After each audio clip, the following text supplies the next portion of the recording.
Yeah, we have actually done several scenarios na with respect to this Israel-Hamas war, and actually even World Bank has also done their calculations. Right now, the consensus is that it will be contained. Okay, that's the general consensus.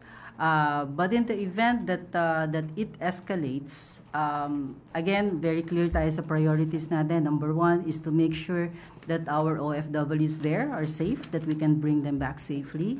And then number two, kaya pinag-uusapan na rin, kailangan natin ng mga energy conservation measures, beginning with those in government, and at kung ano pang mga kasi ang magiging maapektuhan kaagad would be the fuel prices and then the energy prices. With respect to energy, marami na rin kasi mga energy power plants that and transmission projects na naka-schedule na to be completed either this year or early next year.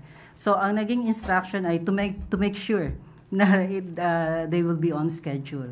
So if that's the case, then ma-maintain natin na limited yung magiging impact sa atin.